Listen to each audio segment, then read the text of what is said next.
On Twitter, I ran a poll asking what 5 Smash-related prediction videos people wanted to see, and the majority was which characters I believe should be reworked or changed in the next game.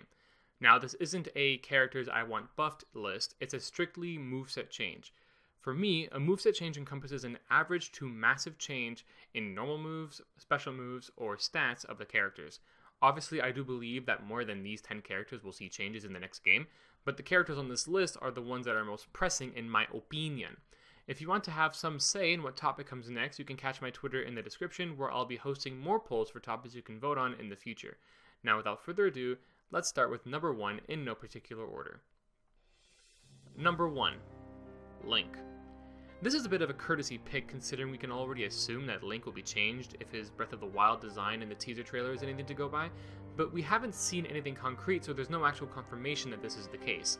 Nevertheless, I'm putting him here. Smash 4's Link has to be the best Link gameplay-wise, but what irks me is that Link and Toon Link have very similar moves. I believe it would be adequate for only one Link to represent the basic tools of Zelda, like the hookshot, bow, boomerang, and bomb. We don't need 2 Links using these items. Along with Breath of the Wild Link's design update, it would be awesome to see a more current moveset utilizing the Sheikah Slate abilities and perhaps some new weapons. Number 2. Samus. I wouldn't say that Samus is in desperate need of a rework. She has tools that work well and represent her decently. That said, Samus Returns on the 3DS gave her a plethora of new moves in the form of her Ion abilities. This coupled with the new Metroid Prime 4 currently under development, and there could be a lot of new stuff to draw from, or at the very least, a change in her design away from the other M power suit. A personal change I'd want is to bring back her old neutral air. I understand that the sex kick being on a bunch of old characters is a common criticism, but on Samus, the sex kick neutral air is a very powerful tool that helps Samus escape pressure situations. Even without that specific change though, I could see a bunch of new tools being added to her kit in the next game. Number 3. Ganondorf. Say what you will about some of the differences between Falcon and Ganon. Ganon is still a clone, no doubt about that. With the advent of Breath of the Wild, I expect to see a lot of the Zelda characters change, especially since they've seen no changes, virtually any changes, since their introduction in Melee. It's about time that one of Smash Bros.' most notoriously consistently bad characters got some revisions. I understand that Hyrule Warriors isn't canon, but the Ganondorf that appeared in that game is universally praised by every Zelda and Smash Bros. Fan. It nails that intimidating pure brute force that Ganondorf should have, while leaving room for a ton of different dark magic attacks like he does in Hyrule Warriors. The twin swords he wields are also vicious, and they remind me of other brutish characters like Cervantes in Soul Calibur and Kratos from God of War. Ganondorf fits that similar theme extremely well, and I think that's the step that needs to be taken with the character. Number 4. Bowser Jr. This is definitely the character that is least likely to see any changes at all of the characters on this list. I would personally love to see Bowser Jr. set aside his clown cart to become a faster on-foot character like he was in Super Mario Sunshine and even the sports games like Mario Hoops, where he was a much faster character and used his brush for special moves. This is just personal preference though. The chance of this happening is super low considering the clown car allows Bowser Jr. to use all of the Koopalings as alternate skins, which has some pretty good amount of fan appeal. Number 5. Pit. I like what they tried to do with Pit's specials in this game. Having all of them be consistent with his appearance in Kid Icarus Uprising was obviously the right way to go. Unfortunately, all but his neutral B feel extremely awkward. His recovery is fine, but I don't see the purpose of not allowing it to be omnidirectional. Because it's limited, angling it could be quite strange. It's not always one-to-one with the direction you hold it. For someone like Rosalina, this makes sense because the launch pad acts like a trampoline and it happens instantly, so there would be no time to direct it anyway. But it shouldn't be this way for Pit. His side B is incredibly laggy, slow to start up. It doesn't feel impactful in the slightest. It's also strange that his side B can beat and reflect projectiles when he has the orbiters / down B, which is specifically designed to reflect projectiles.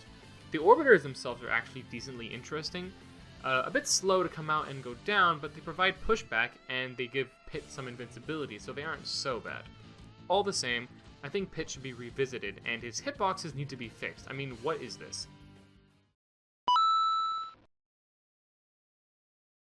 Number 6. Zelda. This is the last Legend of Zelda character, I promise, but they really need to be retooled.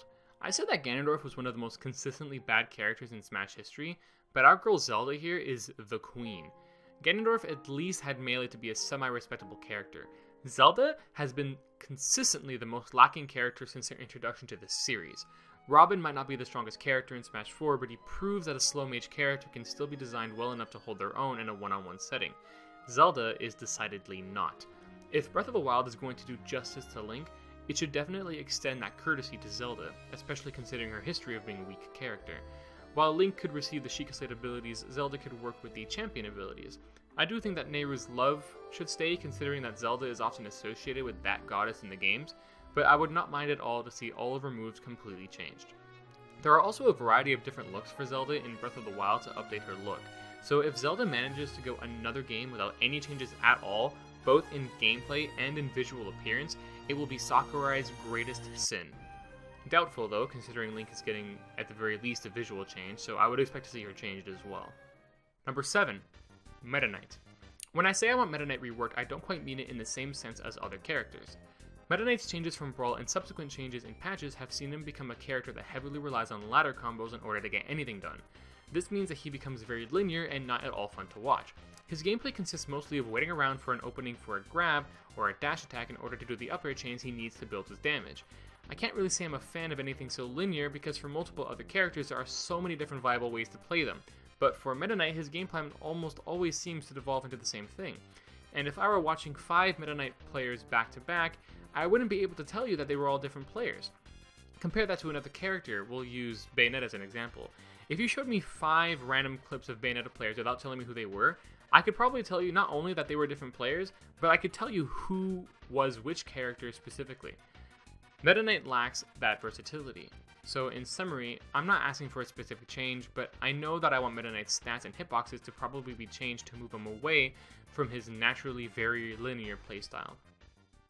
Number 8. Sonic. Functionally, there isn't anything wrong with Sonic. He works well, he's got strong tools. However, a lot of his moves leave something to be desired. 3 out of 4 special moves turn him into a ball in which he can hit his opponents with. Not only is this lacking in creativity, but it lacks clarity. The average player won't know the difference between his side B and down B if they don't know what to look for. Both versions have different properties. Hitboxes, down B can't be cancelled, side B can, etc. Obviously, a Sonic main devoting their time to the character is going to learn the ins and outs, but the average person using Sonic is going to find themselves super confused. It's very common for people not super acquainted with him to self-destruct.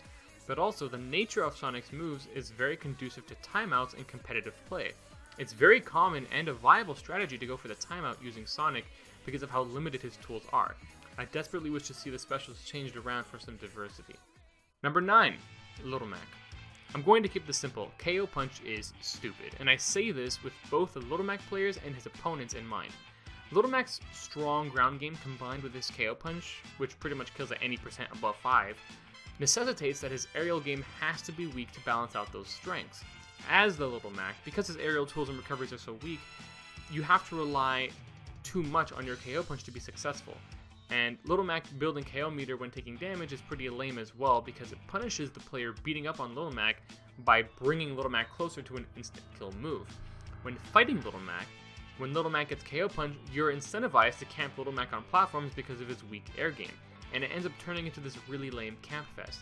KO Punch is a pretty lame mechanic. I would rather trade KO Punch for a halfway decent aerial game for Little Mac any day of the week. Finally, number 10, we have Palutena. Palutena is actually pretty good. All of her normals are really unique and interesting, like her up smash. It just has hella range for no reason. I think that's really neat. It's just her specials that annoy me. With this final choice, I have to say I have competitive play mostly in mind though. Palutena was clearly designed in this game to play around with her custom moves. This is obvious by the fact that besides Mii's, Palutena is the only character in the game to come with all of her customs already unlocked. Editing these customs was supposed to be her gimmick, so they gave her very basic special moves with the intention that people would edit these specials around at their leisure. Unfortunately for Palutena, custom moves are banned in competitive play, so she's left to flounder with some pretty subpar specials.